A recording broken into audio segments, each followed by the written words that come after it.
Hi friends, ഇന്ന് നമ്മൾ ഉണ്ടാക്കാൻ പോകുന്നത് ലാലേട്ടന് ഏറ്റവും ഇഷ്ടപ്പെട്ട ഡെസേർട്ടാണ് കേട്ടോ. അതിനായിട്ട് നല്ല പഴുത്ത ഏത്തപ്പഴം എങ്കിൽ എടുത്തോളൂ കേട്ടോ. ഇത് 5 ഏത്തപ്പഴം ഉണ്ട്. അപ്പോൾ അതിനായിട്ട് ഞാൻ ഇടിമിൻ്റെ കടായി വെച്ചിട്ടുണ്ട്. അതിനകത്ത് നെയ്യ് ഒഴിച്ച് കൊടുത്തിട്ട് ഏത്തപ്പഴം അതിലേക്ക് ഇട്ട് കൊടുക്കുക. നന്നായിട്ടൊന്ന് ഇളക്കി യോജിപ്പിച്ച് മൂപ്പിച്ചെടുക്കുക. അപ്പോൾ നല്ല മണമൊക്കെ വരുന്നുണ്ട് കേട്ടോ. അപ്പോൾ ഇത് ഉണ്ടാക്കി കഴിച്ചവരൊക്കെ പറയുന്നത് നല്ല അടാർ ടേസ്റ്റ് എന്നാണ്. അടാർ ടേസ്റ്റാണോ ടേസ്റ്റാണോ എന്നൊക്കെ നമ്മൾ കഴിച്ചതിന് ശേഷമല്ലേ നമുക്ക് പറയാൻ പറ്റുള്ളൂ. അപ്പോൾ നല്ല മൂത്തിട്ടുണ്ട്, നല്ല മണം വരുന്നുണ്ട് കേട്ടോ.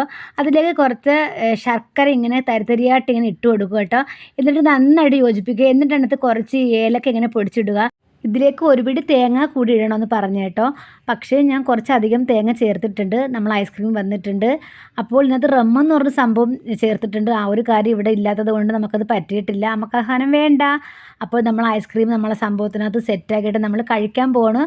അടാർ ടേസ്റ്റ് എന്ന് പറഞ്ഞാണ്, സൂപ്പർ ടേസ്റ്റ് ആയിരുന്നു. ഇവിടെ തികഞ്ഞില്ല, അവസാനം ഇവിടെ അടിയായതിന് വേണ്ടിയിട്ട്. അപ്പോൾ അടുത്ത വീഡിയോ കാണാം. ടാറ്റാ.